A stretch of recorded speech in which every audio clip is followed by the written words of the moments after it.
بسم اللہ الرحمن الرحیم۔ السلام علیکم۔ پروگرام علم و حکمت میں خوش آمدید۔ میں ہوں محمد حسن الیاس۔ ذکر متفرق سوالات کی نشست ہے، وہ سوالات جو آپ لوگوں کی جانب سے موصول ہوتے ہیں ہم پیش کرتے ہیں۔ استاد جناب جاوید احمد غامدی صاحب کی خدمت میں حسب سابق لے کر ایک دفعہ پھر حاضر خدمت آغاز کرتے ہیں۔ ہم سب بہت شکریہ آپ کے وقت کا۔ ہم سب آج کی نشست کا پہلا سوال آپ کی خدمت میں یہ ہے کہ ہمارے ہاں ایک پورا کا پورا نیریٹو ہے، ایک تصور ہے جس میں یہ کہا گیا کہ سب سے پہلے پاکستان کی سالمیت، ہمارا وطن، ہماری دھرتی، ہماری ملت، اس کو ہم نے ہر چیز پر مقدم رکھنا ہے۔ اس کا استحکام، اس کی بقا اور اس کی سالمیت یہ سب سے پہلے ہونی چاہیے۔ اس کے بالمقابل ہمیں ایک اور نیریٹو نظر آتا ہے جس میں کہا جاتا ہے کہ نہیں، سب سے پہلے ہماری مذہبی شناخت ہے، سب سے پہلے اسلام۔ پوچھنا میں آپ سے چاہتا ہوں کہ جب ہم یہ دعویٰ کریں کہ سب سے پہلے پاکستان، تو کیا یہ بات دین اسلام کے تقاضوں کے خلاف ہے؟ اور جب یہ کہا جاتا ہے کہ سب سے پہلے اسلام، تو کیا اس میں یہ ناگزیر ہے کہ آپ کی ملت، آپ کی دھرتی بعد میں ہو اور پہلے آپ کا مذہبی نظریہ، آدرش یا نقطہ نظر ہو؟ اس طرح کی چیزوں میں پہلے یہ دیکھنا چاہیے کہ کس چیز کا کیا محل ہے۔ ہماری جو شناخت بھی فطرت کی طرف سے ودیت ہوئی ہے، یا ہم نے اس کو وجود بخشا ہے، یا ہمارے کسی فیصلے کے نتیجے میں پیدا ہوئی ہے، ہم اس کی حفاظت بھی کریں گے، ہم اس کے ساتھ محبت بھی رکھیں گے، ہم اس کا اظہار بھی کریں گے، اور اس کا موقع و محل بھی متعین کر لیں گے کہ کیا ہونا چاہیے۔ مذہب میں ایک انسان کی حیثیت سے اختیار کرتا ہوں، یہ وہ چیز نہیں ہے جو میری پیدائش کے ساتھ ملحق ہو جاتی ہے۔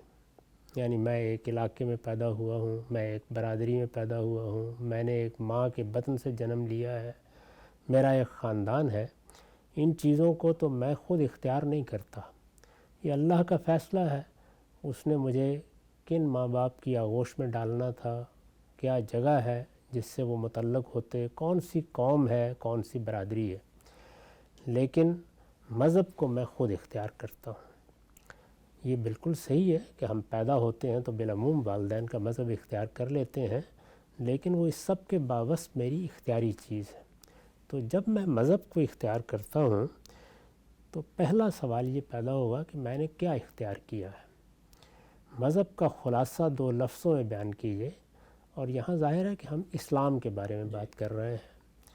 دو لفظوں میں خلاصہ بیان کیجئے تو وہ یہ ہے کہ میں نے اپنے آپ کو اللہ کی بندے کی حیثیت سے مان لیا، سمجھ لیا، اس کی بندگی کا اقرار کر لیا، اب میں اس کی بندگی کے تقاضے پورے کروں گا۔ یہ میری ابدیت کی شناخت ہے۔ یعنی میں انسان تھا، میرا ایک نام ہے، میں ایک جگہ پیدا ہوا، میرا ایک پس منظر ہے، میری ایک قوم ہے، میرا ایک وطن ہے، لیکن میں نے ایک نظریے کو، ایک مذہب کو، ایک دین کو اپنی آزادانہ مرضی سے اختیار کر لیا ہے۔ جو چیز میں نے اختیار کی ہے اس میں میرا رشتہ اس کائنات کے پروردگار کے ساتھ میرے شعور کی سطح پر آ گیا ہے۔ ٹھیک، یعنی میں نے ابدیت کا اقرار کر لیا ہے۔ یہی چیز ہے جس کو قرآن مجید مذہب کی حقیقت کے طور پر واضح کرتا ہے کہ وَمَا خَلَقْتُ الْجِنَّ وَالْإِنسَ إِلَّا لِيَعْبُدُونِ۔ جب میں نے ابدیت کو اختیار کر لیا تو اب ابدیت کا تقاضا کہاں پیدا ہوتا ہے؟ وہاں ظاہر ہے کہ سب سے پہلے اللہ کا دین آئے گا۔ یہ میری مذہبی شناخت ہے۔ یعنی بندہ ہونے کی حیثیت سے میرے سامنے کوئی مطالبہ آ جاتا ہے، وہ مطالبہ بندگی کا مطالبہ ہوگا۔ اس مطالبے کو تو مجھے ہر حال میں پورا کرنا ہے، اس لیے کہ اگر میں اس مطالبے کو پورا نہیں کرتا تو اس کے معنی کیا ہے؟ اس کے معنی یہ ہے کہ میں نے جس حقیقت کا اعتراف کیا ہے میں نے اس سے انحراف کر لیا۔ اس کے بعد اب باقی چیزوں کو دیکھیے۔ یعنی یہاں تو مجھے ابدیت کا شعور حاصل ہوا، ابدیت میری شناخت بنی، میں خدا کے ایک بندے کی حیثیت سے اب دنیا میں جیوں گا۔ جی ٹھیک، اس کے تقاضے پیدا ہوں گے، تو جس محل میں اس کا تقاضا پیدا ہو جائے گا وہاں سب سے پہلی ترجیح اسی کی ہے، یہ کہ وہ میری اس شناخت کا لازمی نتیجہ ہے۔ اس کے بعد اب باقی جگہوں پر چلے جائیے، یعنی میری برادری، میری قوم، میرا وطن، ظاہر ہے کہ اس کے بھی تقاضے پیدا ہوتے ہیں۔ تو سوال یہ ہے کہ اگر وہ تقاضے میرے ابدیت کے تقاضوں سے متصادم نہیں ہیں تو اپنے محل میں وہ ساری دنیا سے پہلے ہو سکتے ہیں۔ یعنی یہ جو بات کہی جاتی ہے یہ علی الاطلاق اس طرح نہیں ہے۔ جو تقاضا بھی پیدا ہوتا ہے وہ اپنا ایک محل رکھتا ہے، یعنی اس کی کوئی بنائے استدلال ہوگی، اس کا کوئی موقع ہوگا، وہ جب پیدا ہو جائے گا تو دیکھا جائے گا کہ وہ کسی تقاضے سے متصادم تو نہیں ہو رہا۔ ٹھیک۔ تو اگر ایک طرف ذات باری کی طرف سے ایک تقاضا سامنے آتا ہے اور وہ تقاضا ایک بندے کی حیثیت سے مجھ سے متعلق ہو جاتا ہے، تو اس تقاضے کے مقابل میں تو کوئی چیز بھی نہیں آ سکتی۔ سمجھ آتی ہے بات۔ یعنی میں بندہ، وہ میرا پروردگار۔ ہم پروردگار کو کس حیثیت سے مانتے ہیں؟ مسلمان ہونے کا مطلب یہ ہے کہ ہمارا پروردگار معبود بھی ہے، مالک اور آقا بھی ہے، اور ہمارا بادشاہ بھی ہے۔ اس حیثیت سے پرستش اس کی، تعظیم اس کی، عبادت اس کی، اور اطاعت بھی اسی کی۔ تو عبدیت کے یہ تقاضے ذات باری پر ایمان کے بعد پیدا ہو جاتے ہیں۔ ان میں سے کسی تقاضے کو سامنے آنا چاہیے، اس وقت یہ سوال پیدا ہوگا کہ اب ان میں سے کس چیز کو قبول کرنا ہے۔ ٹھیک۔ اسی طرح کا معاملہ ماں باپ تمام اعزاء اقربا کا ہے۔ یعنی میں ماں کے ساتھ محبت کرتا ہوں، میری ماں مجھے ساری دنیا سے زیادہ عزیز ہو سکتی ہے، لیکن اس کے مقابل میں کوئی عبدیت کا تقاضا آ گیا ہے، وہ آ گیا ہے تو بعض اوقات ماں کو قربان کر دینا پڑتا ہے، اس کے کہنے پہ شرک نہیں ہو سکتا، بلکہ اس سے آگے بڑھ کر اپنی ذات کو اللہ کی نظر کر دینا ہوتا ہے۔ تو عبدیت کے تقاضوں میں تو آخری چیز اپنے جان مال آبرو کو اللہ کی نظر کر دینا ہے۔ اس کو قرآن مجید نے بیان بھی کر دیا ہے کہ ان اللہ اشتری من المومنین اموالہم وانفسہم بان لہم الجنہ۔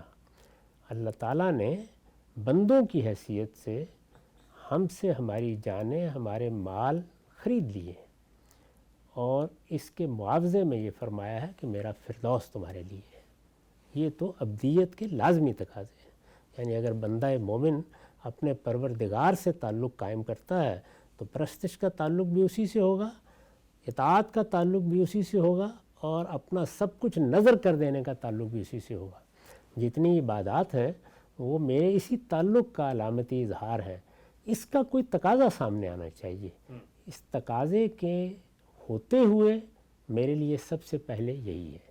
یہ تقاضا موجود نہیں ہے، یعنی معاملہ ایسا ہے کہ اس میں عبدیت کے تقاضے سے کوئی تصادم پیدا نہیں ہو رہا تو میرا ملک بھی میرے لیے مقدم ہو سکتا ہے، میری برادری بھی کسی موقع پر میرے لیے مقدم ہو سکتی ہے، میرا وطن بلکہ جہاں میں پیدا ہوا ہوں، میرا قصبہ اور میرا گاؤں بھی میرے لیے کسی وقت مقدم ہو سکتا ہے۔ تو یہ ساری چیزیں اپنے اپنے محل میں بالکل صحیح ہیں، ان کو بے محل نہیں ہونا چاہیے۔ ان کے درمیان تصادم کی صورتحال اگر نہیں پیدا ہوئی تو خواہ ان کی ترجیحات بھی قائم نہیں کرنی چاہیے۔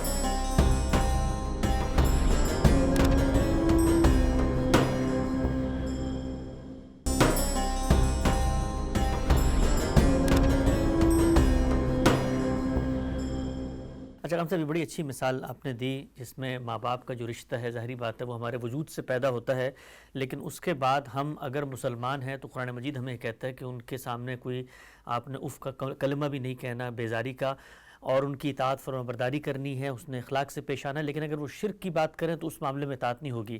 اس طرح ہم سب جو ملک سے تقاضے پیدا ہوتے ہیں ہمارے، وہ تقاضے بھی ظاہری بات ہے کوئی علم و عقل کے مسلمات کے تحت ہوں گے، کوئی اخلاقی کوئی امور اس کے اندر زیر بحث ہوں گے۔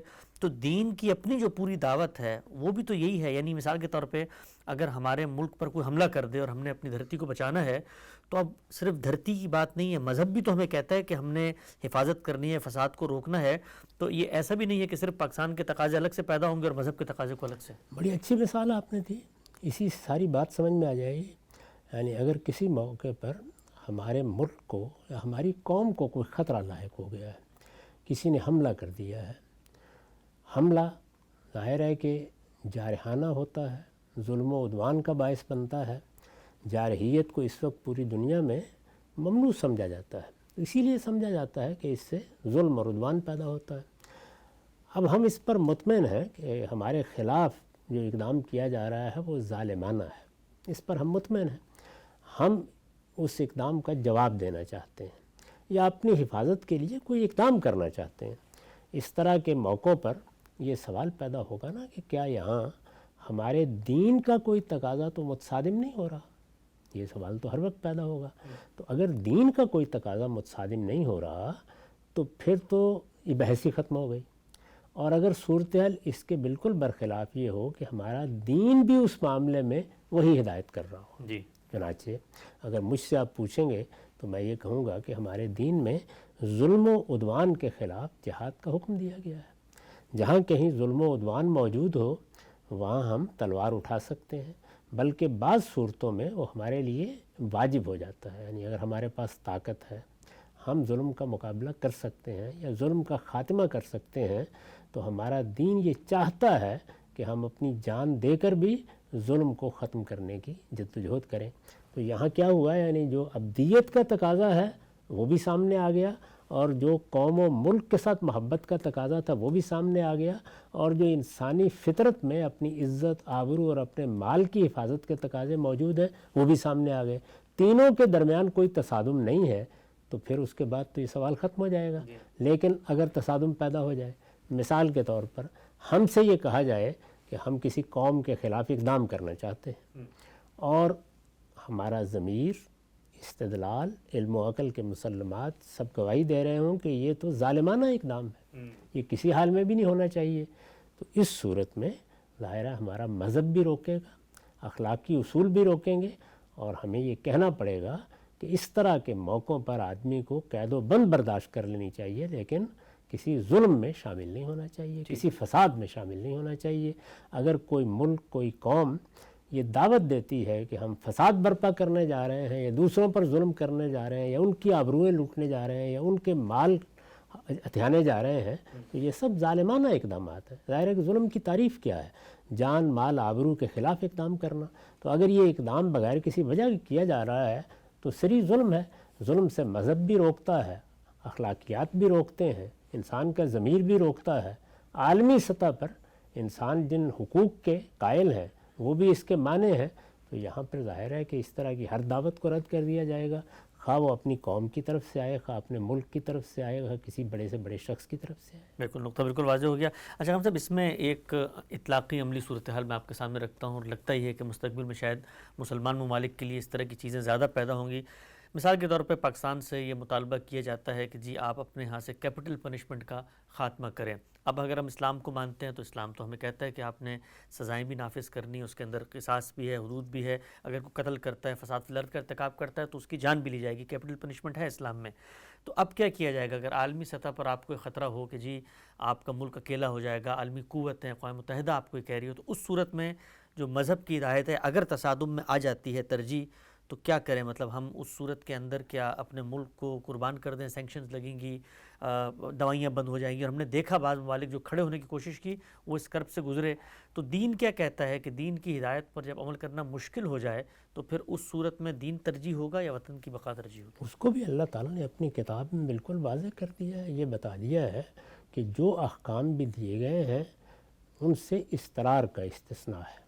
یہ بات واضح کر دی گئی ہے، میں نے بارہا اس کو بیان کیا ہے کہ جن چیزوں کو اللہ تعالیٰ نے حرمتوں کی صورت میں بیان کیا ہے یا فرائض کی صورت میں بیان کیا ہے، ان سے استثناء کی بنیاد استرار ہوتا ہے، اور وہ چیزیں جن کا تعلق عبادات سے ہے ان میں رخصت کی بنیاد پر بھی اللہ تعالیٰ لوگوں کو کسی حکم میں تبدیلی کی اجازت دے دیتے ہیں، اور اس کے حدود انہوں نے خود متعین کر دیے ہیں۔ یعنی اس صورت میں نماز اس طرح پڑھی جائے گی، اس صورت میں نماز اس طرح پڑھی جائے گی، اس صورت میں روزہ اس طرح رکھا جائے گا، اس صورت میں روزہ رکھ کے اس طرح رکھا جائے گا۔ اب یہاں پر کیا ہے؟ اللہ کا ایک حکم ہے۔ اللہ کا سب سے پہلا حکم کیا ہے؟ اللہ کا سب سے پہلا حکم یہ ہے کہ ہم اس بات کی گواہی دیں کہ اللہ کے سوا کوئی الہ نہیں، اور محمد صلی اللہ علیہ وسلم اللہ کے رسول ہے۔ قرآن مجید یہ کہتا ہے کہ اگر کسی شخص کو روک دیا جائے، جبراً روک دیا جائے کہ وہ اس کا اعلان نہ کرے، یہ اقرار نہ کرے، بلکہ اس کو مجبور کیا جائے کہ وہ اس کے برعکس کوئی کلمہ اپنی زبان سے نکالے، تو اللہ تعالیٰ اس کے اس اعتراف کے باوجود کہ وہ مسلمان ہے اس کو معاف کر دے گا۔ بیان کیا نا، الا من اکرہ وقلبہ مطمئن بالایمان، یعنی اگر اس کا دل ایمان پر مطمئن ہے اور اس کو کوئی کفر کی بات کہنی پڑ گئی، مجبوری کے عالم میں کسی نے اس کی جان، مال، آبرو کو خطرے میں ڈال دیا ہے، اس میں اس کو اس طرح کی کوئی بات کہنی پڑ گئی، تو اللہ تعالیٰ کہتے ہیں کہ اس سے مواخذہ نہیں ہوگا۔ بدکاری جیسے معاملے میں یہ کہا گیا مجبور عورتوں کو کہ اگر تمہیں اس طرح مجبور کیا جاتا ہے اور تم اپنے دل سے پاک دامنی چاہتی ہو، ان اردنا تحسنا، تو پھر تم اللہ تعالیٰ کی طرف سے معاف کر دی جاؤ گی۔ تو اس کا مطلب کیا ہے؟ اس کا مطلب یہ ہے کہ ہمیں بھی قومی سطح پر یہ دیکھنا ہوگا کہ ہمارے لیے دین کے احکام پر عمل کرنے کی کتنی آزادی ہے۔ اس وقت جس دنیا میں ہم رہ رہے ہیں اس کی نوعیت یہ نہیں ہے کہ ہم اپنے ملکوں میں پوری طرح آزاد ہیں۔ میں نے کئی مرتبہ اس حقیقت کی طرف توجہ دلائی ہے کہ پہلی جنگ عظیم کے بعد مسلمان دنیا بھر میں شکست کھا گئے، پھر ایک عالمی نظم پیدا ہوا ہے۔ یہ عالمی نظم دوسری جنگ عظیم کے بعد اقوام متحدہ کی صورت اختیار کر گیا ہے۔ یہاں اب بات ملک ہے جو مختلف قوانین بناتے ہیں، پھر ان کا نفاذ کرتے ہیں، پابندیاں لگاتے ہیں اور بہت سے کام کرتے ہیں۔ اس کے نتیجے میں بہت سی قوموں کے لیے ان کی تہذیب کے معاملے میں، ان کی ثقافت کے معاملے میں، ان کے مذہب کے معاملے میں اکراہ کی صورت پیدا ہو جاتی ہے۔ اپنی طرف سے پوری کوشش کرنی چاہیے کہ ہم اپنے موقف سے ان کو قائل کریں، پوری کوشش کرنی چاہیے کہ جتنی ہمارے اندر ہمت ہے ہم اس پر عمل کرنے کی صحیح کریں۔ اگر معاملہ اکراہ اور جبر تک پہنچ جاتا ہے تو پھر ظاہر ہے کہ وہی اصول ہوگا جو قرآن نے بیان کیا ہے کہ ہم کسی چیز کو اگر معطل رکھیں گے کچھ عرصے کے لیے یا اس میں کوئی راستہ نکالیں گے تو امید ہے کہ ہمارا پروردگار ہمیں معاف فرمائے گا۔ اس لیے کہ جس وقت آپ قومی سطح پر دیکھتے ہیں تو وہاں پھر صرف فرد کا معاملہ نہیں ہوتا، وہاں پوری قوم کے بارے میں یہ دیکھا جاتا ہے کہ اس سے بچوں کی جان کو خطرہ لاحق ہو جائے گا، افراد کو کیا مسائل پیدا ہو جائیں گے، قومی سطح پر کس طرح کی صورتحال پیدا ہو جائے گی، یہ تمام چیزیں دیکھی جاتی ہیں اور اپنی ہمت کا جائزہ لیا جاتا ہے۔ جب اللہ تعالیٰ نے یہ فرمایا کہ وہ لوگ جو اس طرح کی مجبوری کی حالت میں کوئی غلط کام کریں گے اللہ انہیں معاف کر دے گا، اس میں بھی بعض لوگوں نے یہ فیصلہ کیا کہ وہ جان دے دیں گے اور اس بات کو قبول نہیں کریں گے، تو کوئی ملک اس کے برعکس بھی فیصلہ کر سکتا ہے، لیکن یہ ہمت حوصلہ دیکھنا ہوتا ہے کسی استرار سے کب فائدہ اٹھانا ہے، کسی اقراء کے نتیجے میں کب کسی چیز کو ہمیں قابل معافی سمجھنا ہے۔ یہ سب فیصلے اجتہاد کی بنیاد پر کیے جاتے ہیں، تاہم اللہ تعالیٰ نے اپنے بندوں پر اتنا ہی بوجھ ڈالا ہے جتنے کا وہ تحمل کر سکتے ہیں، کیونکہ اس کے پورے دین کا اصول یہی ہے کہ لا یکلف اللہ نفسا الا وسعہا۔ تو ہر قوم اپنے حالات کا جائزہ لے گی، اس کی سیاسی قیادت، اس کی مذہبی قیادت مل کے دیکھے گی کہ اب ایک صورتحال پیدا ہو گئی ہے، اس میں ہمیں کیا کرنا ہے، عزیمت کی راہ اختیار کرنی ہے، رخصت کی راہ اختیار کرنی ہے، دونوں کا امکان ہوتا ہے۔ ان میں سے جس چیز پر اتفاق ہو جائے گا، اور اس میں اصول کیا ہے، امرہم شورا بینہم، تو جب آپ کا اتفاق ہو گیا آپ وہ چیز اختیار کر لیں گے۔ اگر عزیمت اختیار کریں گے تو اس کے نتیجے میں جو کچھ دنیا میں ہوگا ظاہر ہے کہ اللہ ہی اس کا اجر دینے والا ہے، اور اگر رخصت کی راہ اختیار کریں گے تو اللہ تعالیٰ نے بشارت دے رکھی ہے کہ وہ اس پر کوئی مواخذہ نہیں کرے گا۔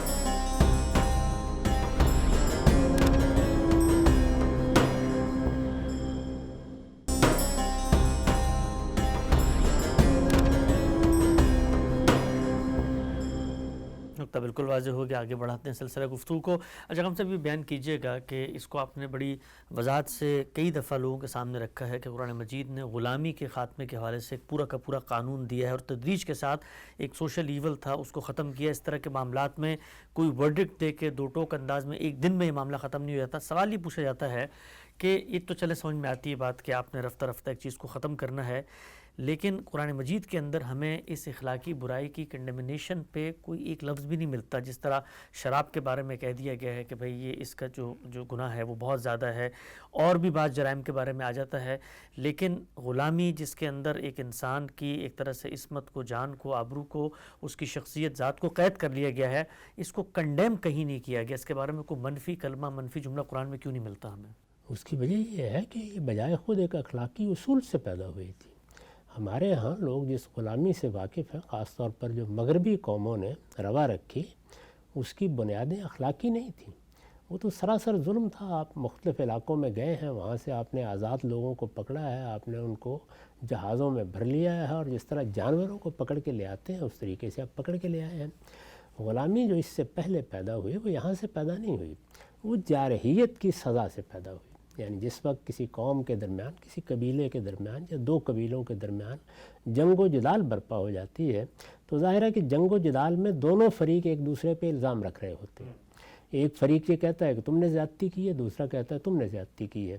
اس میں پھر یہ روایت قائم ہوئی کہ جب ہم جنگ جیت لیں گے تو پھر جارح کو سزا دیں گے۔ سزا دینے کی یہ صورت اختیار کی گئی کہ اس کا مال لوٹ لیا جائے گا مثال کے طور پر، اور اس کے لوگوں کو غلام بنا لیا جائے گا۔ یہاں سے یہ چیز پیدا ہوئی۔ یہ بالکل ایسے ہی ہے جس طریقے سے اس زمانے میں اگر کبھی جنگ ہو تو جنگی قیدی پکڑ لیے جاتے ہیں۔ جنگی قیدی جب آپ پکڑ لیتے ہیں تو وہ قید میں ہوتے ہیں، یعنی ان کی آزادی سلب ہو جاتی ہے، ان کے بہت سے حقوق ختم ہو جاتے ہیں۔ یہی پرانے زمانے میں کیا گیا۔ پھر کیا ہوا؟ پھر یہ ہوا کہ یہ چیز لوگوں کے لیے بالکل ہری مریا ہو گئی، یعنی جو لوگ غلام ہو گئے ظاہر ہے ان کا ایک پس منظر بن گیا، اب وہ لوگوں کے گھروں میں ہیں، ان کو بیچا جا رہا ہے، ان کو خریدا جا رہا ہے، تو یہ روایت بن گئی۔ لیکن اس کے پیچھے خود ایک اخلاقی اصول تھا کہ یہ اس قوم کے لوگ ہیں جس نے جارحیت کا ارتکاب کیا تھا، جارحیت کے ارتکاب پر ان کو سزا دی گئی۔ اس وقت دیکھیے نا 10 سال کے لیے، 20 سال کے لیے، 40 سال کے لیے لوگ جیلوں میں پڑے ہوئے ہیں، کسی کے ماتھے پر کوئی شکن نہیں آتی، کوئی آدمی نہیں نکلتا اور وہ یہ نہیں کہتا کہ یہ کیا ظلم ہو رہا ہے، کوئی نہیں کہتا کہ بڑی اخلاقی برائی ہے۔ کیا وجہ ہے؟ وجہ یہ ہے کہ پیچھے جرم موجود ہے، اور جرم کے نتیجے میں سزا کا تصور یہ غیر اخلاقی نہیں سمجھا جاتا۔ تو غلامی در حقیقت جارحیت کے جرم کی سزا کے طور پر وجود میں آئی۔ تو اللہ تعالیٰ کے دین میں جب یہ مسئلہ سامنے آیا تو دونوں پہلوؤں سے اس کا خاتمہ کرنے کی ابتدا کر دی گئی۔ ایک طرف لوگوں کو ترغیب دی گئی کہ فک و رقبہ، گردنیں چھڑاؤ، یہ صحیح طریقہ نہیں ہے، یعنی یہ سزا دینے کا کوئی طریقہ نہیں ہے۔ جس طریقے سے ہم آج بھی کہتے ہیں کہ یہ جو زندہ لوگوں نے بنائے ہوئے ہیں یہ سزا دینے کا کوئی طریقہ نہیں ہے، اس سے بڑی خرابیاں پیدا ہوتی ہیں، اس سے انسان کی نفسیات مجروح ہوتی ہے، دست تنقیدیں کرتے ہیں۔ خود میں نے اپنی کتاب میں ایک مضمون لکھا ہے اس پر کہ قید کی سزا کی اخلاقیات کیا ہے، تو اس طرح کی بات قرآن مجید نے کہی اور یہ بتایا کہ وہ لوگوں کی گردنیں چھڑائی جائیں، اور دوسری جانب جنگ میں لوگوں کو غلام بنانے پر پابندی لگا دی۔ یہی کام کرنا چاہیے تھا۔ اس کی اخلاقی کنڈمنیشن تو اسی وقت ہوگی جب کہ کسی آزاد آدمی کو پکڑ کے غلام بنا لیا جائے گا۔ اس کا کوئی تصور عرب میں موجود بھی نہیں تھا، اور ان غلاموں سے متعلق یہ بات کہی بھی نہیں جا سکتی۔ ٹھیک، اچھا ہم صاحب یہ بات تو آپ کی سمجھ میں آتی ہے، جو پہلی نسل ہے جس نے مثال کے طور پہ جارحیت کی تھی، جنگ کرنے آئی تھی، اب ان کو مارنے کے بجائے ان لوگوں کو غلام بنا لیا گیا، اور ایک طرح سے ان کی زندگی پر احسان کا معاملہ ہو گیا کہ اب وہ زندہ ہیں اور ان غلامی میں آ گئے۔ ان کے جو آگے بچے ہیں، غلامی میں تو یہ ہوتا ہے کہ غلام پیدا ہوا تو پوری نسل غلام ہوتی ہے، تو اسلام کو کم سے کم یہ تو کہنا چاہیے تھا کہ ٹھیک ہے یہ پہلے والے تو جاری ہے، لیکن ان کے جو بچے ہیں انہوں نے تو جاریت بھی نہیں کی، لیکن غلام کے بچے تو غلام ہی بنتے تھے۔ اس کے بارے میں بھی قانون سازی کر دی گئی، سورہ نور میں موجود ہے کہ جو لوگ اپنے پاؤں پر کھڑے ہو سکتے ہیں وہ اپنے لیے آزادی خرید سکتے ہیں، لہٰذا وہ جب آزادی خرید لیتے تھے تو اس کے بعد ان پر کوئی پابندی عائد نہیں رہتی تھی، اس لیے کہ لوگ خرید کے لائے ہوئے ہیں۔ جب وہ خرید کے لائے ہوئے ہیں تو انہوں نے رقم دی ہوئی ہے، تو یا تو حکومت وہ رقم ادا کر دے، یا پھر وہ آدمی بھی آگے بڑھے، حکومت بھی یا معاشرہ بھی اس کی کچھ نہ کچھ مدد کرے، اور اس کے نتیجے میں غلامی کی راہ ختم ہو جائے۔ تو یہ تو اصول پر ہی ہوگا، قاعدے کے مطابق ہی ہوگا۔ یہ تو نہیں ہو سکتا کہ آپ بیٹھے بیٹھے ایک حکم جاری کر دیں، لوگوں نے لاکھوں روپے اس پر خرچ کیے ہوئے ہیں اور ان کو آپ کوئی معاوضہ دینے کے لیے انکار کر دیں۔ بالکل تو یہ اسلام کا طریقہ نہیں ہے۔ ٹھیک، اچھا ہم صاحب یہ عام طور پہ جب ہم آج کے دور میں بیٹھ کے ماضی کے اوپر بات کرتے ہیں تو یقیناً ایک بہت ہی گھنونا تصور سامنے آتا ہے کہ بھی انسانوں کو باقاعدہ غلام بنا کے رکھا ہوا ہے گھروں میں اور یہ سب چیزیں، لیکن ہم موجودہ دور کے اندر بھی دیکھتے ہیں کہ غلامی کی کچھ اور شکلیں ہیں، تو پورے ملک غلام، قومیں غلام بن جاتی ہیں، ادارے غلام بن جاتے ہیں، اور اس وقت بھی جو عالمی سامراج ہے اسی کے تحت دنیا جو ہے ایک طرح کی نیم خود مختاری کہیے یا اس کو غلامی کہہ لیجیے، اس میں زندگی گزار رہی ہے۔ پھر نوکریاں کرتے ہیں لوگ، کارپوریٹ سیکٹر میں جاتے ہیں، وہاں پر ان کا اوقات، ان کی سب چیزیں لے لی جاتی ہیں، اس طرح مزدوری کروائی جاتی ہے۔ تو ہر سطح پر غلامی کی کوئی نہ کوئی صورت تو ہے، لیکن ہم کہیں نہیں دیکھتے کہ ہمارا دستور، قانون، آئین، قومی میثاق ہر جگہ اس کی کنڈمنیشن کر رہا ہوں۔ دونوں چیزوں کو الگ الگ رکھنا چاہیے۔ دیکھیے بات یہ کہ انسان کے بنیادی حقوق جب ان کو کوئی شخص پامال کرتا ہے تو وہ اخلاق کی خرابی ہے، اس کو اسی طریقے سے دیکھا بھی جائے گا۔ کسی آزاد آدمی کو آپ پکڑ کے غلام بنا لیں، کسی آزاد آدمی کو پکڑ کے قید کر لیں جس کو حب سے بھیجا کہا جاتا ہے، حکومت یہ اقدام کرے، ہر حال میں اس کو ایک برائی سمجھا جائے گا، بیان کیا جائے گا۔ اسی کو اس وقت واضح بھی کیا گیا ہے، یہ بتایا گیا ہے کہ انسان کے بنیادی حقوق کیا ہیں۔ اس کے بعد جیسے کہ میں نے عرض کیا، اخلاقی تقاضے کچھ چیزیں پیدا کرتے ہیں۔ اس میں سے ایک بڑا تقاضا یہ ہے کہ اگر کسی نے کسی جرم کا ارتکاب کیا تو اس کو سزا دی جائے گی۔ یہ بات کہ کسی نے جرم کا ارتکاب کیا ہے تو اسے سزا دی جائے گی، یہ تو ایک مسلمہ اخلاقی اصول ہے۔ اس دنیا کے اندر اسی اصول پر آپ بہت سے فیصلے کر رہے ہیں۔ آپ کی عدالتیں کیا کر رہی ہیں؟ ایک آدمی کو پکڑتی ہیں، پکڑ کر جیل میں ڈال دیتے ہیں، یعنی وہ ایک سیاسی رہنما ہوتا ہے، وہ بعض اوقات ایک دانشور ہوتا ہے، بعض اوقات ایک عالم ہوتا ہے، کسی اخلاقی برائی کا ارتکاب اس سے ہو جائے تو اس کے بعد اخلاقی جواز پیدا ہوتا ہے کہ اب اس کی آزادی سلب کر لی جائے۔ تو آزادی اس کا مطلب یہ ہے کہ اس سے مشروط ہے کہ آدمی کسی جرم کا ارتکاب نہیں کرتا۔ اب آپ نے سزا دینی ہے، سزا دینے کے بہت سے طریقے آج کے زمانے میں لوگوں نے اختیار کیے ہیں۔ ان میں لوگوں کو زیادہ پسند کیا ہے؟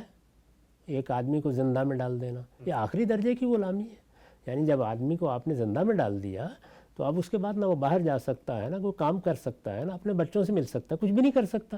اس سے زیادہ بدترین سزا کیا ہو سکتی ہے جو آپ کسی شخص کو دینے کا فیصلہ کرتے ہیں اور اطمینان سے دے رہے ہیں؟ دنیا بھر میں جیل خانے بنے ہوئے ہیں، یہاں تک کہ جنگی جرائم کے معاملے میں تو آپ جانتے ہیں کہ کس کس طرح کے قید خانے بنائے جاتے ہیں اور کہاں کہاں لوگوں کو رکھا جاتا ہے۔ تو یہاں کون سی چیز ہے جو اس کا جواز پیدا کرتی ہے؟ وہ اصل میں جرم کا ارتکاب ہے۔ جب جرم کا ارتکاب ہو گیا اور سزا کے طور پر آپ نے کسی شخص کو غلام بنایا ہے، کسی شخص کو قید میں ڈالا ہے، کسی شخص کو کوئی سزا دی ہے، کسی کی گردن مار دی ہے، تو اس کے اخلاقی جواز پر گفتگو ہی نہیں کی جا سکتی۔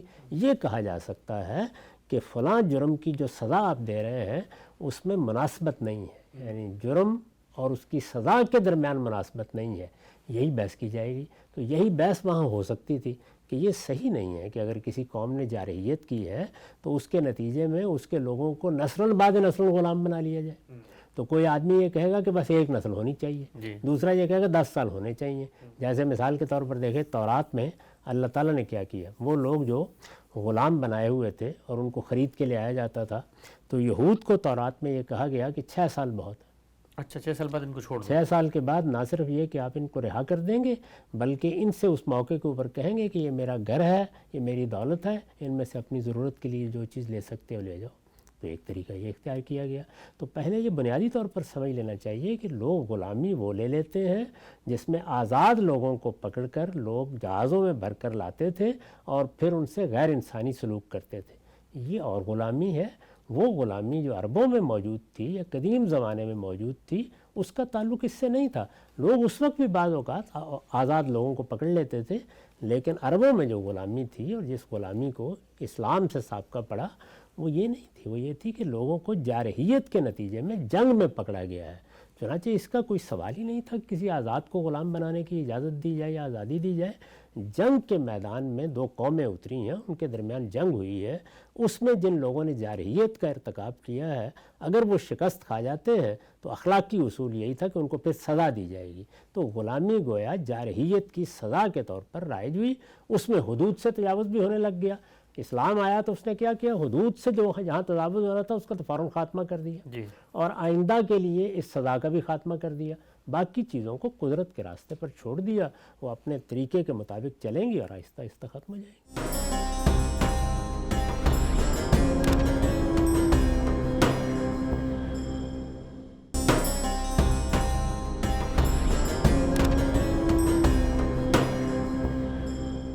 اچھا ہم سے بھی جو آپ فرماتے ہیں کہ آہستہ آہستہ ختم ہو جائیں گی، لیکن چشم فلک نے تو یہ دیکھا کہ 1300-1350 سال گزر گئے اسلام کو آئے ہوئے، لیکن مسلمانوں نے غلاموں کی منڈیاں خرید و فروخت اس کو ترک نہیں کیا، یہاں تک کہ 1960 تک کہا جاتا ہے کہ مکہ کی گلیوں میں بھی غلاموں کی خرید و فروخت کے بازار لگتے تھے۔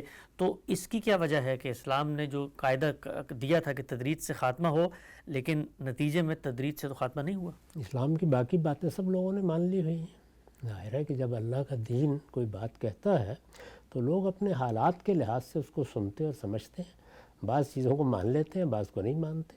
اسلام نے کہا ہے لوگوں کو غبن کیا کرو، مال کھایا کرو، لوگوں کو دھوکہ دیا کرو، فریب دیا کرو، ان کی زمینوں پر قبضے کیا کرو، میراث تقسیم کرنے سے انکار کیا کرو۔ ان میں کون سی بات اسلام نے کہی ہے؟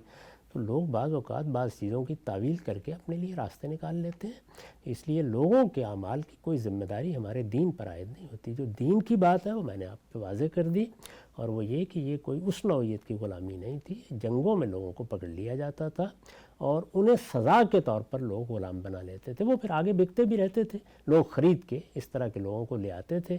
اس کو ختم کرنے کے لیے اقدامات کیے گئے، اس کے لیے اس سے زائد کوئی بات کی نہیں جا سکتی تھی۔ میں نے عرض کیا کہ ایک جانب ترغیب دی گئی، دوسری جانب لوگوں کے حالات درست کیے گئے، ان کا مقام بلند کیا گیا، سوسائٹی میں جو ان کی حیثیت تھی وہ بالکل تبدیل کر کے رکھ دی گئی، ان کے بارے میں ایسے قواعد بنا دیے گئے جس کے نتیجے میں وہ بتدریج اپنے پاؤں پر کھڑے ہو سکیں، اور اس کے ساتھ پابندی لگا دی گئی کہ نہیں اب کوئی جنگ ہوگی تو اس میں کسی کو غلام نہیں بنایا جائے گا۔ میرے نزدیک اس سے بہتر راستہ ایسے معاملات میں اختیار ہی نہیں کیا جا سکتا۔ نقطہ بالکل واضح ہو گیا۔ آگے بڑھاتے ہیں سلسلہ گفتگو کو، چند اور سوالات۔ غام صاحب آپ کے علم میں ہے اس وقت مالیات کے نئے نئے موڈ آف ٹرانزیکشن سامنے آ رہے ہیں، اس میں ہمیشہ میں دیکھا ہے کہ جو مذہبی طبقہ ہے وہ یہ کہتا ہے کہ یہ ٹرانزیکشن جائز نہیں ہے، اس لیے کہ جو کچھ قدیم فقہی کتابوں کے اندر لکھا ہوا ہے کہ بھئی مبی کون سی چیز بن سکتی ہے، ثمن وہ کون سی چیز ہے جس سے آپ کوئی چیز خرید سکتے ہیں، تو وہ کرنسی کی بحث آتی ہے. تو ہمیشہ کہا جاتا ہے کہ جی کرنسی کو جو ہے وہ کوئی ٹینجیبل پروڈکٹ کی صورت میں ہونا چاہیے، سونا یا چاندی ہونا چاہیے ہے. تو یہ جو اس وقت بٹ کوائن ہے اور باقی ساری چیزیں ہیں، ان کے پیچھے چونکہ سونا چاندی نہیں ہے اس لیے ان کے ساتھ نہیں جانا چاہیے. مجھے بتائیے گا کہ اسلام نے کسی چیز کے اندر قوت خرید موجود ہے، وہ کموڈٹی بننے کی حیثیت رکھتی ہے، اس کے لیے کو متعین کر دیا ہے کہ سونا چاندی ہو یا اس کے ایکویلنٹ کوئی چیز ہو، یا کل کو جو ہے وہ آج کل تو یہ بھی ہے کہ سوشل ویلیو ہی ایک طرح کی کوئی چیز بن جائے گی ٹرانزیکشن میں، تو کوئی نان ٹینجیبل چیز بھی کرنسی بن سکتی ہے؟ اس طرح کی کوئی چیز ہمارے مذہب کا، ہمارے دین کا موضوع ہی نہیں ہے. اس نے ان معاملات کو عرف پر چھوڑ دیا. یعنی کسی سوسائٹی کے اندر جو رواج ہوتے ہیں وہ اپنی جگہ ایک بڑی اہمیت رکھنے والی چیز ہے، اسی کی بنیاد پر پھر بعد میں قوانین بن جاتے ہیں. ایسا ہی معاملہ چلا آ رہا ہے. چنانچہ ہم نے اپنی آنکھوں کے ساتھ دیکھا ہے کہ ایک زمانے میں لوگ سامان لے جاتے تھے، اسی کا تبادلہ کر لیتے تھے. وہ ثمن بھی ہوتا تھا، مبی بھی ہوتا تھا. اس کے بعد پھر آہستہ آہستہ سونے چاندی کے سکے چلنے لگ گئے، یا سونا چاندی اس مقصد کے لیے استعمال ہونے لگ گیا. پھر ہم نے یہ دیکھا کہ کچھ دوسرے سکے وجود میں آ گئے. سونا چاندی کے سکوں کا تبادلہ ذرا مشکل ہو جاتا تھا اور اس میں خرابیاں بھی بہت تھیں، تو دوسری نوعیت کے بعد سکے وجود میں آ گئے. پھر کاغذی کرنسی وجود میں آ گئی اور اس کو ایک خاص طرح کا قانونی تحفظ حاصل ہو گیا. اس کے بارے میں بھی ایک عمومی اعتماد پیدا ہو گیا. اب ہم معلوم نہیں کس دور میں داخل ہو رہے ہیں. ممکن ہے کہ ایسی شکل پیدا ہو جائے کہ کوئی نوٹ بھی آپ کے پاس نہ ہو، اس کے باوجود معاملات ہوں. آخر یہ جو کارڈ ہماری جیبوں میں آ گئے ہیں، ان کے بارے میں کون یہ واقفیت رکھتا تھا؟ تو ایسی سب چیزوں کے معاملے بنیادی اصول یہ ہے، کسی کے ساتھ بے انصافی نہیں ہونی چاہیے، کوئی فساد نہیں ہونا چاہیے، کسی کا مال ہتھیانے کی صحیح نہیں کرنی چاہیے، کسی کو نقصان پہنچانا کا پیش نظر نہیں ہونا چاہیے. بس یہ چیزیں ملحوظ رکھنی چاہیے. یعنی علم و عقل کے وہ مسلمات جو انصاف کے بارے میں ساری انسانیت کے درمیان مشترک ہیں، وہ چیزیں ملحوظ ہیں. تو آپ جو طریقہ بھی اختیار کریں گے وہ دنیا کا عرف بن جائے گا. جب وہ عرف بن جائے گا تو اس کے مطابق معاملات ہوں گے. اور ہمیں یہی ہدایت کی گئی ہے کہ جس معاملے میں اللہ یا اللہ کے پیغمبر نے کوئی ہدایت نہیں کی، یعنی نفیاً یا اثباتاً کوئی حکم نہیں دیا، اس میں عرف بالکل درست ہے اور عرف کی پیروی کرنی چاہیے. نقطہ بالکل واضح ہو گیا. آگے بڑھاتے ہیں. اچھا ہم سب یہ بیان کیجیے گا، اس وقت بہت بڑی تعداد میں پاکستان کے اندر بھی اور پاکستان سے باہر بھی لوگ اپنی رقم کو محفوظ بنوانے کے لیے بینکوں میں رکھتے ہیں. جب وہ بینکوں میں رکھتے ہیں تو بینک ان کو کوئی نہ کوئی منافع دیتے ہیں. ہمارا عمومی تصور یہ ہے کہ بینک جب آپ کو کوئی منافع دیتا ہے تو وہ سود ہے، اس کو نہیں لیا جا سکتا. آپ نے بڑی تفصیل سے بتایا ہے اپنی 23 اعتراضات کی سیریز میں سود کا مسئلہ، کہ یہ بینک کس طریقے سے یہاں تک پہنچے. ابتدا تو ان کی اسی طرح کی مہاجنی سود اور صرفی قرضوں پر سود لینے سے ظلم اور زیادتی سے، لیکن یہ کرتے کرتے بتدریج یہاں پہنچ گئے ہیں کہ اب بینکنگ میں جو غالب ٹرانزیکشنز ہیں وہ فائنینسنگ کے اصول پر ہوتی ہیں، انویسٹمنٹ ہوتی ہے، بزنس لونز ہوتے ہیں. بتائیے گا مجھے، ایک عام مسلمان مثال کے طور پہ وہ اپنا رقم رکھتا ہے بینک میں، اور ہمارا یہ اطمینان ہو گیا ہے کہ بینک جو ہے وہ اس کی رقم سے کاروبار ہی کر رہا ہے، آگے لوگوں کے کاروبار میں انویسٹمنٹ کر کے. تو اب وہ جو منافع مجھے دے رہا ہے، کیا یہ منافع سودی رہے گا یا اس منافع کو میں اس کاروبار کے اندر سے کچھ پیسے سمجھ لوں؟ یہ جو پورا کاروبار ہے اس کے بارے میں بہت سے مباحث ہیں، بہت سے سوالات ہیں، بہت سی چیزیں مشتبہات کے دائرے کی ہیں.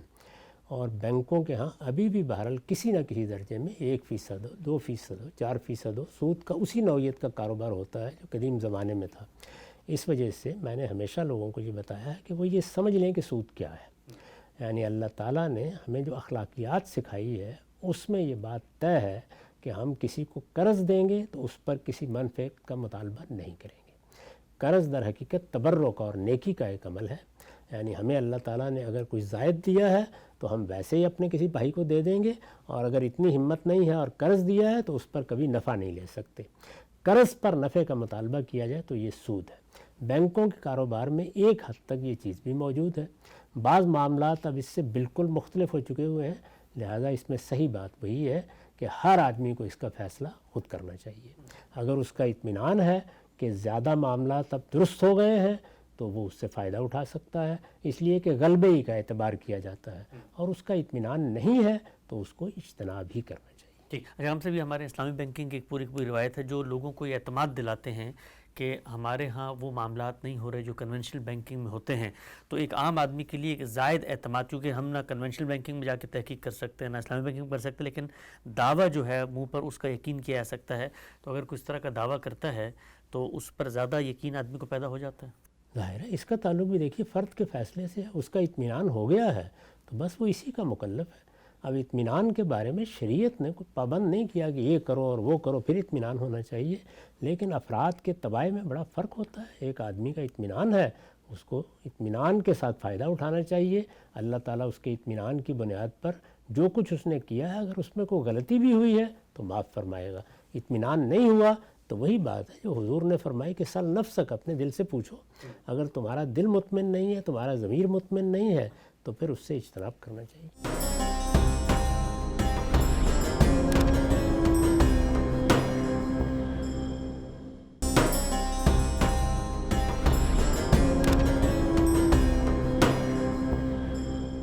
آخری سوال ہم صاحب آج کی نشست کا، ہم نے دیکھا ہے کہ مغربی ممالک میں، امریکہ وغیرہ میں جب آپ شادی کرتے ہیں تو جو کچھ شادی کے بعد آپ کے اثاثاجات بنتے ہیں، آپ مال کماتے ہیں، آپ کا گھر ہے، وہ مشترک ملکیت بن جاتا ہے، اور اسی مشترک ملکیت میں بیوی کا نصف حصہ ہوتا ہے، اور طلاق کے موقع پہ وہ اس کے حوالے کر دیا جاتا ہے۔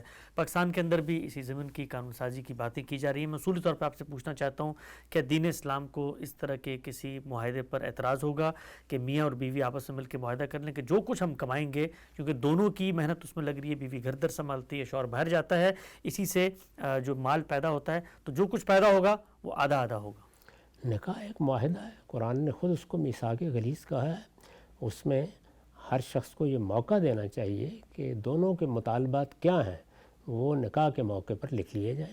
اس وجہ سے اگر نکاح کے موقع پر یہ طے ہو جاتا ہے تو اس میں شریعت میں کوئی چیز مانے نہیں ہے۔ یہ تو کوئی آدمی اپنی ساری جائیداد دیتا ہے، وہ یہ لکھ دیتا ہے کہ میری بیوی کا سب کچھ ہوگا، یا بیوی لکھ دیتی ہے کہ جو میں کماؤں گی وہ بھی شوہر ہی کا ہوگا، تو اس کا آزادانہ حق اللہ تعالیٰ نے ان کو دیا ہے۔ اس طرح کی چیزیں اگر معاہدے کا حصہ بنا دی جائیں اس پہ کوئی اعتراض نہیں۔ ٹھیک، لیکن ہم سب عام طور پہ کہا جاتا ہے نا کہ مثال کے طور پہ شوہر مر گیا ہے تو اس کے بعد ملتا ہے، تو جو اس کا مال تھا اس کے مال پہ تو اس کے اعزہ کا رشتہ داروں کا حق ہے، یہ بیوی نصف کیسے لے کے جا رہی ہے؟ اس میں یہ کس نے کہا ہے کہ جو شوہر مرتا ہے تو پھر ملتا ہے؟ جس کی جو ملکیت ہے وہ تو اسی کی ملکیت ہے۔ میں نے اگر اپنی بیوی کو ایک مکان دے دیا ہوا ہے یا کوئی زمین دے دی ہوئی ہے تو اس کا میراث سے کیا تعلق ہے؟ جو چیزیں آپ زندگی میں دے دیتے ہیں یا جو معاہدے کے تحت ملتی ہیں ان کا اس سے کوئی تعلق نہیں ہے۔ وہ تو جو میرا مال ہے، یعنی زندگی میں نے کوئی مال کمایا ہے اور وہ میرا مال ہے، وہ زندگی میں بھی میرا تھا، اس میں کسی کی شراکت نہیں تھی۔ میراث کے قانون کا تعلق اس سے ہے، جو مال پہلے ہی مشترک تھا اس میں جس کا جو حصہ ہے وہ تو اس کے پاس جانا ہی جانا ہے۔ نقطہ بالکل واضح ہو گیا۔ غام صاحب کے ساتھ ہم یہاں موجود تھے، متفرق سوالات کی نشست تھی، انشاءاللہ آئندہ نشست میں مزید سوالات پیش کریں گے۔ وقت یہاں پہ ختم ہوتا ہے، دوبارہ حاضر خدمت ہوں گے، اب تک آپ کا بہت شکریہ۔